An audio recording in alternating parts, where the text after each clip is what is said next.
સ્વરાજ્યની સંસ્થાની ચૂંટણી જ્યારે આવી રહી છે ત્યારે મંત્રી ઈશ્વરસિંહ પટેલે તમારા પર કેટલાક આક્ષેપ કર્યા છે. તેમાં સૌથી મોટો આક્ષેપ એ છે કે તમે તમારા પરિવારમાંથી 5 લોકોને ટિકિટ આપી અને 8 બેઠક પર ચૂંટણી લડી રહ્યા છો. આ અંગે શું કહેશો? લોકશાહીમાં બધાને સ્વતંત્ર અધિકાર છે. અને બીજો મુદ્દો એ કે અમારી જોડે અમારા પાર્ટીમાં ઉમેદવારી કરવા માટે લોકો ઈચ્છુક છે, પણ જે ઈચ્છા રાખે છે એને એની સરકારી એજન્સીઓ, સરકારી કર્મચારીઓ, અધિકારીઓ એનકેન પ્રકાર ધાક ધમકી આપી બેસાડવાનો પ્રયત્ન થયેલ છે. બીજી બાજુ આદિવાસી જે વિસ્તાર છે, આદિવાસીની સીટ છે ટ્રાઇબલ, એની અંદર એના પેલા બુટલેગરો ધાક ધમકી આપી ઉમેદવારો ન થવા માટેના પ્રયત્નો કરી રહ્યા છે. છેલ્લા અગાઉ પણ જે આદિવાસીઓની જે બિનહરીફ થઈ હતી, ધાક ધમકી આપીને આ કરવાનો પ્રયાસ છે. હાલ વાણી સ્વતંત્રતા જે એમણે જે વાણી વિલાસ કર્યો છે એના સમર્થનમાં હું કહું છું કે ભાજપના એજન્ડાની અંદર ધારાસભ્યના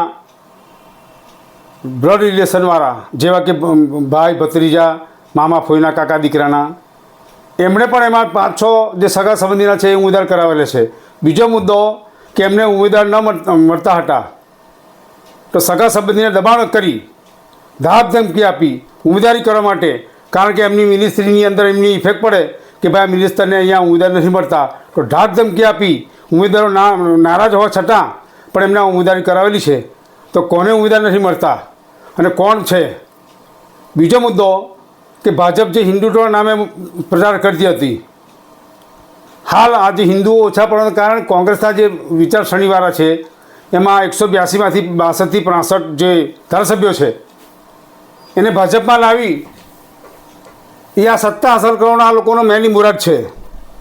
ને સત્તાના માધ્યમ હેઠળ જે ભાજપના કાર્યકરો છે એ કોન્ટ્રાક્ટર બની અને આ દેશની જે તિજોરી લૂંટવાના જે પ્રયત્નો કરી રહ્યા છે એની સામે અવાજ ઉઠાવતા અમારી સામે ધારાસભ્ય મારી સીટ ઉપર 2021ની સાલમાં મેં જે અપક્ષ ઉમેદવારી કરી એ અપક્ષ ઉમેદવારીના મારી જીતના પ્રયત્ન રૂપે રાત્રે આ મિનિસ્ટર કક્ષાના કહેવાતા ધારાસભ્ય મિનિસ્ટર અમારા વિસ્તારની અંદર રાત્રે 2-3 વાગે જઈને મારા જે ઠેકેદારો છે એને ધાક ધમકી આપી અને આ જીતવાનો જે 42 ફરાર પર લોકોએ એને જાકરો આપી અને મને 2021ની અંદર વાનલેર 13 બેઠકો ઉપર મને અસંખ્ય બહુમતીથી મેં જીતેલા છે.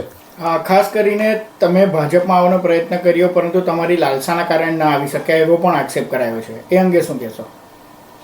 ભારતીય જનતા પાર્ટીના આઈબી રિપોર્ટની અંદર કે હાંસોદ તાલુકા પંચાયતની સીટ ભાજપમાંથી કોંગ્રેસ કબજે કરી રહી છે. જિલ્લા પંચાયતની 2 સીટ અને તાલુકા પંચાયતની 16 સીટ આઈબી રિપોર્ટના આધારે એ લોકોએ જાણ્યું. એટલે મારા ઉપર જે થયેલા જે મંત્રીએ મારા ઉપર જે બંદૂકના કેસ ખોટા કરેલા, એપીએમસીના ખોટા કેસ કરેલા, 302ના જે મારા પર કેસ છે અને એ ધારાસભ્ય મંત્રીના સહકાર મંત્રીના હોવાના નાતે મારી ઉપર જે એપીએમસીના ખોટા કેસ દાખલ કરેલા, બંદૂકના જે ખોટા કેસ દાખલ કરેલા, એ ખોટા કેસ કરી અને મને જે એના જે કેસના આધારે સરકારની એજન્સીઓ મને બોલાવીને ધાક ધમકી આપે છે કે ભાઈ તમે ભાજપમાં આવતા રહો, અન્યથા તમારી ઉપર જે કેસ થયેલા છે તેની પર તમારે સજા થશે. તેમ છતાં મેં ના પાડતા મને પ્રલોભન આપ્યો કે ભાઈ તમને પ્રદેશ કક્ષાએ કોઈ બી બોર્ડ નિગમમાં સમાવેશ કરીશું અને તમારો જે અગરબંધ છે, તમારી જે ખેતી જે નિષ્ફળ છે એ બધી તમારે અને તમારો છોકરો ભાજપમાં આવી જશે, એને અમે સત્તા આપીશું, પ્રમુખ બનાવીશું એવી લાલસા આપી.